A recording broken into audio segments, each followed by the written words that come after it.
തണുപ്പ് കാലം തുടങ്ങിയ പിന്നെ ഈ പച്ചയിലകളല്ലാതെ ഇവരൊന്നും കൊണ്ടുവരില്ല. അങ്ങനെ ഇന്ന് കുറേ ഉലുവയിലയൊക്കെ കൊണ്ടുവന്നിട്ടുണ്ട്. പാലക്കിൻ്റെ ഇലയൊക്കെ ഉണ്ടായിരുന്നെന്ന് പറഞ്ഞു, പക്ഷേ ഇവിടെ വന്നപ്പോഴത്തേക്ക് തീർന്നെന്ന് പറഞ്ഞു. അതുകൊണ്ട് ഉലുവയില മാത്രമേ കിട്ടിയുള്ളൂ. 20 രൂപയ്ക്ക് ഒരു 1/4 കിലോ അങ്ങനെയാണ് പറഞ്ഞത്. 1/4 കിലോയ്ക്ക് 20 രൂപ. അങ്ങനെ ഞാനത് 20 രൂപയുടെ വാങ്ങിച്ചു. ഇത് എല്ലാവരും ഒന്നും കഴിക്കത്തില്ല വീട്ടിൽ, ഞാൻ മാത്രമേ കഴിക്കത്തുള്ളൂ. അതുകൊണ്ട് എനിക്ക് വേണ്ടി മാത്രമേ ഞാനിത് 2 പ്രാവശ്യമായിട്ട് തോരൻ വെക്കത്തുള്ളൂ. ഇവിടെ ഈ സമയം തുടങ്ങിയാൽ പിന്നെ തണുപ്പ് തുടങ്ങിയാൽ പിന്നെ അങ്ങനെയുള്ള ഇലവർഗ്ഗങ്ങളാണ് കൂടുതൽ കിട്ടുന്നത്. പിന്നെ ഈ വർഷം കുറേ വിലയാണ്, നല്ല വിലയാണ്. മറ്റേ നല്ല കുറഞ്ഞ വിലയ്ക്കൊക്കെ കിട്ടുന്നത്. പക്ഷേ ഈ വർഷം എന്തോ കൃഷിയുടെ എന്തോ പ്രശ്നമായിരിക്കാം, അതോ കൂടുതലില്ലാത്തത് കൊണ്ടാണോ എന്തോ നല്ല വിലയാണ് ഓരോ കാര്യങ്ങൾക്കും. ഉലുവയിലയ്ക്കാണെങ്കിലും പാലക്കിനാണെങ്കിലും ഒക്കെ നല്ല വിലയാണ്. ഈ വർഷം ഒന്നും വില കുറഞ്ഞിട്ടില്ല. മല്ലിയില മാത്രം എനിക്ക് തോന്നുന്നു വില കുറഞ്ഞിട്ടുള്ളതെന്ന് തോന്നുന്നു. മാർക്കറ്റിലൊക്കെ എല്ലാത്തിനും നല്ല വിലയാണ്.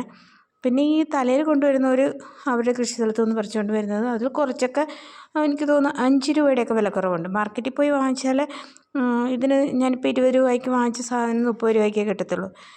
എന്തായാലും കുഴപ്പമില്ല. ഞാൻ ഇതൊക്കെ ഒന്ന് നുള്ളിപ്പെറുക്കി എടുത്ത് ഒന്ന് കഴുകി എടുത്തിട്ടുണ്ട്. ഇനി ഒന്ന് തോരൻ വെക്കണം. അതെനിക്ക് വേണ്ടി മാത്രമാണ് ഞാൻ തോരൻ വെക്കുന്നത്. അതുകൊണ്ട് കുറച്ച് മാത്രമേ തോരൻ വെക്കുള്ളൂ. ഒരു തട്ടിക്കൂട്ടി തോരൻ വെപ്പാണ്.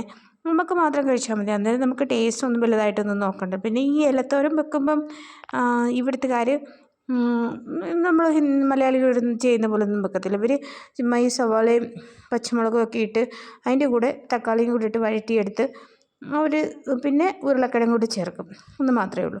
ഞാൻ പിന്നെ ഇതിനകത്തേക്ക് അരച്ചൊന്നും ചേർക്കുന്നില്ല. സവാള ഉള്ളിയും പച്ചമുളകും ഒക്കെ ഇട്ട് കടുക് വറുത്തതിന് ശേഷം അതിലേക്ക് ഈ ഇല ഇട്ട് കൊടുത്ത് ഒന്ന് വഴറ്റിയെടുക്കും. ചില ഇലയ്ക്ക് നല്ല കയ്പ്പാണ്. ചില ഇല വരുമ്പോൾ അതിന് കയ്പ്പ് കുറവാണ്. അന്നേരം ഇത് എനിക്ക് തോന്നുന്നു കുഴപ്പമില്ലായിരിക്കും. എന്തോന്നറിയില്ല, നമ്മൾ കഴിക്കുമ്പോഴേ അറിയാൻ പറ്റത്തുള്ളൂ. എന്താണെങ്കിലും കുഴപ്പമില്ല. ഞാനിതൊന്ന് തോരൻ വെക്കാനായിട്ട് തുടങ്ങുകയാണ്. തേങ്ങ ഒന്നും ചതച്ചിട്ടില്ല.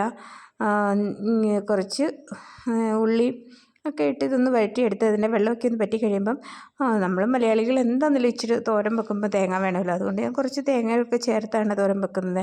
അപ്പം നിങ്ങൾക്ക് എൻ്റെ വീഡിയോ ഇഷ്ടപ്പെട്ടെങ്കിൽ നിങ്ങളുടെ അഭിപ്രായം അറിയിക്കുക. നിങ്ങൾ ആദ്യമായിട്ടാണ് കാണുന്നതെങ്കിൽ സപ്പോർട്ട് ചെയ്യുക. പിന്നെ ഇതുപോലെ ഇവിടുത്തെ ചെറിയ ചെറിയ വിശേഷങ്ങളും ഇതുപോലെ ചെറിയ കുക്കിംഗ് വീഡിയോ ഒക്കെയുമായിട്ടാണ് എൻ്റെ ചാനൽ കൊണ്ടുപോകുന്നത്. അപ്പം ഇതുപോലുള്ള ചെറിയ വീഡിയോയുമായിട്ട് അടുത്ത വീഡിയോയിൽ കാണാം.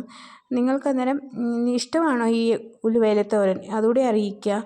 എനിക്ക് ഇഷ്ടമാണ്. ചൂട് ചോറിൻ്റെ കൂടെ കഴിക്കാൻ സൂപ്പറാണ്. അപ്പം അടുത്ത വീഡിയോയിൽ കാണാം. ഓക്കേ.